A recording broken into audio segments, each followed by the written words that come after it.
할렐루야. 하나님의 크신 은혜와 평강이 모든 성도들에게 함께 하시기를 축원합니다. 4월 6일 주일입니다. 4월의 첫 주일인데요. 하나님께서 우리 해림의 모든 성도들과 믿음의 가정들을 지켜주시고 이 한 달도 성령과 은혜로 축복해 주시기를 간절히 축원합니다. 오늘은 누가복음 19장 28절에서 48절의 말씀으로 예루살렘 입성과 탄식이라는 제목으로 은혜의 말씀을 나눕니다. 매일 성경 교재 112쪽, 113쪽 참고하시면 되고요. 그 뒤에 있는 가정 예배 순서도 참고하시면 되겠습니다. 오늘 말씀은 예루살렘에 주님께서 입성하시면서 행하시는 일들을 같이 나누게 되는 말씀입니다. 28절에 보면 주님께서 이렇게 말씀하십니다.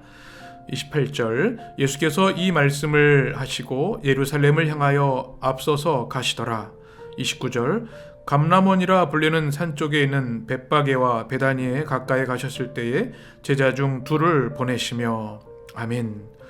이제 예수님께서 예루살렘에 들어가셨습니다. 이제 주님께서 인류 구원을 위한 십자가의 여정에 본격적인 출발을 하고 계신 건데요. 가시면서 주님께서 하시는 부탁이 있었습니다. 제자들 중에 2명을 보내십니다. 그리고 3절에 보면 맞은편 마을로 가서 아직 아무도 타보지 않은 나귀 새끼가 매여 있는 것을 보면 풀어 끌고 오라 주님께서 제자들에게 말씀하십니다. 그리고 31절에 보면 만일 누가 너희에게 어찌하여 푸느냐 묻거든 말하기를 주가 쓰시겠다 하라 하시매. 아멘. 오늘 이 말씀을 묵상하면서 주님의 이 말씀이 이거 어떻게 가능한가 이런 생각을 하게 됩니다. 아무도 타보지 않은 나귀 새끼가 매여 있는데요. 누군가 주인이 있는 거죠. 그런데 풀어 끌고 오라고 하는 말씀. 이것은 오늘날로 보면은 이게 절도가 되는 것이고 남의 것을 가져오는 것이기 때문에 금지해야 할 일인데요. 주님께서 31절에 보면 주가 쓰시겠다 하라. 저는 이 말씀이 굉장히 큰 마음속에 울림이 있었습니다. 때로 주님께서는 우리에게 너무나 젠틀하게 인격적으로 우리를 대해주시고 우리를 이끌어 가시지만 때로 주님의 위대한 구원의 역사를 위해서는 주님께서 요구하시고 또 명령하시는 내용들이 있습니다. 주가 쓰시겠다 하라. 그것이 무엇일까요? 그것은 바로 평화의 왕으로 입성하시기 위한 탈 것이었는데요. 오늘을 살아가는 우리에게도 주님은 말씀하십니다. 너희가 나를 위해 주의 나라와 주님의 교회를 위해 무엇을 할 수 있는가? 주가 쓰시겠다 하라. 주님이 필요하신 것들을 믿음으로 드릴 수 있는가? 이런 마음을 묵상을 하게 되었습니다. 시간도 재능도 물질도 주님의 나라를 위해 주님의 영광을 위해 십자가의 구원을 위해 드릴 수 있는 그런 믿음이 있어야겠다. 그런 은혜가 있었습니다.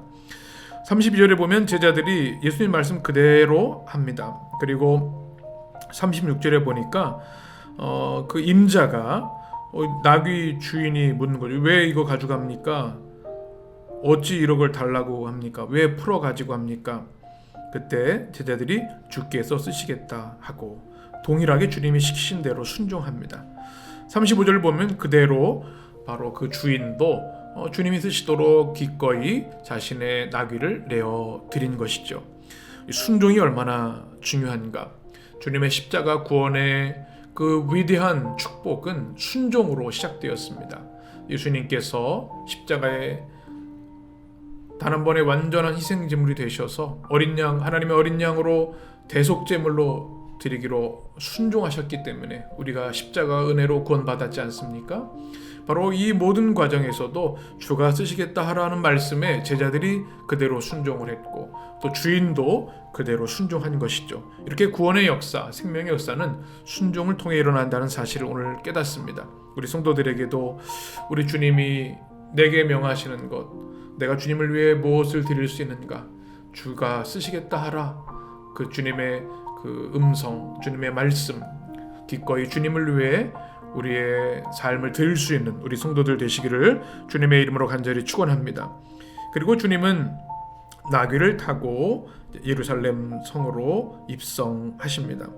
37절 말씀 보게 되면 이런 모습을 묘사합니다. 이미 감람산 내리막길에 가까이 오심에 제자의 온 무리가 자기들이 본 바 모든 등한 일로 인하여 기뻐하며 큰 소리로 하나님을 찬양하며 많은 무리들이 주님을 따르고 있었고요. 38절에 보면 이르되 찬송하리로다 주의 이름으로 오시는 왕이여 하늘에는 평화여 가장 높은 곳에는 영광이로다 하니.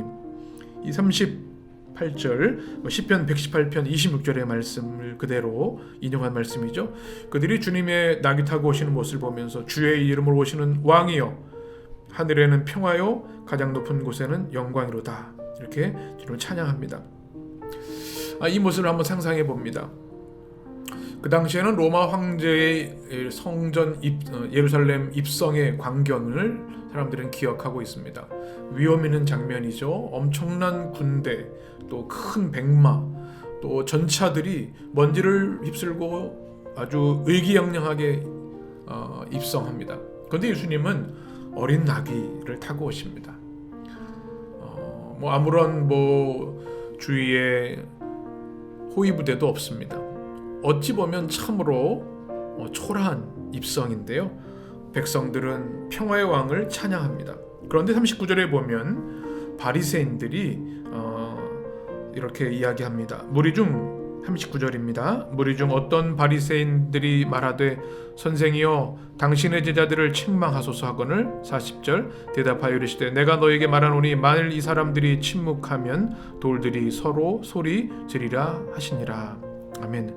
바리새인들은 예수님을 향해 찬송하라고 하는 말씀, 주의 이름으로 오시는 왕이라는 말씀, 평화와 영광을 선포하는 말이 마땅치 않았습니다. 그래서 책망하라고 하는데 아니다.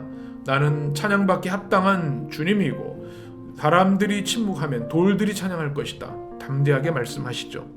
그리고 41절에 보면 주님은 예루살렘 성을 보시면서 우십니다.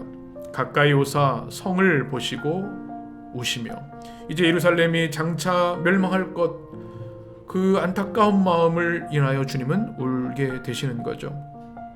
참 안타까운 말씀을 주님의 눈물을 우리가 묵상해야 할 줄 압니다. 이 땅에도 겉으로는 화려하지만 곧 심판받을, 또 겉으로는 사람들이 운집해 있고 즐거움에 취해 있지만 하나님의 심판을 피할 수 없는 우리 철로역정에 나오는 장망성, 장차 망할 성들이 얼마나 많은지요. 우리는 그 주님의 마음, 주님의 눈물을 회복하고 이 땅을 위해, 이 땅의 회복을 위해, 치유를 위해 기도해야 될 줄 믿습니다. 그리고 45절에 보면 이제 중요한 말씀이 등장하죠. 45절 성전에 들어가사 장사하는 자들을 내쫓으시며. 아멘. 성전에 들어갔더니 그 장사치들이 그 안에 얼마나 많았는지요. 이 장사하는 자들은 제사용 재물들을 사고 파는 일들을 했는데요. 또 화폐 교환도 하죠. 환전하는 일입니다. 그런데 거기서 많은 이득을 취하는, 불이한 이득을 취하는 탐욕들이 가득한 모습이었습니다. 성전 권력자들과 결탁되어 있는 이권들도 있었습니다. 주님은 이것을 보시고 너무나 안타깝고 하시고 책망하시는 겁니다. 장사하는 자들을 내쫓으십니다. 그리고 46절 우리가 잘 아는 말씀이죠. 그들에게 이르시되 기록된 바 내 집은 기도하는 집이 되리라 하였거늘 너희가 강도의 소굴을 만들었도다. 기도하는 집, 하나님의 임재와 영광이 가득한 집이 장사하는 일로 인해서 강도의 소굴이 되었다고 하는 주님의 날카로운 책망의 말씀, 우리가 이 말씀을 귀 기울여 들어야 할 줄 믿습니다. 주님의 교회는 거룩이 생명입니다. 그런데 인간의 어떤 탐욕이라든지 기득권이 득세하고 있다면 그것은 이 주님의 동일한 책망을 피할 수 없을 것입니다. 강도의 소굴이 되어서는 결코 안 되는 것이죠. 우리는 늘 두렵고 떨리는 마음으로 주님의 교회, 주님의 성전에 인간의 욕망, 탐욕이 자리하지 않도록 늘 경계하고 또 경계해야 될 줄 믿습니다. 오늘 말씀 예루살렘 입성과 탄식에 대한 말씀을 나눴습니다. 우리 해림의 성도들, 오늘 하루도 우리 주님이 주시는 평화의 왕으로 오신 나귀 타신 주님의 모습을 우리가 흠모하고 사랑하고 또 찬양해야 할 줄 믿습니다. 뿐만 아니라 무너질 성을 향해 우시고 또 성전을 더럽힌 이들을 책망하시는 말씀, 우리가 깨어 기도함으로 우리를 성결한 삶으로 성령이 거하시는 거룩한 성전으로 살아가야 될 줄 믿습니다. 이 한 날도 우리 주님께서 우리 성도들 지켜주시고 우리 해림의 모든 믿음의 가정들 축복해 주시기를 주님의 이름으로 간절히 축원합니다.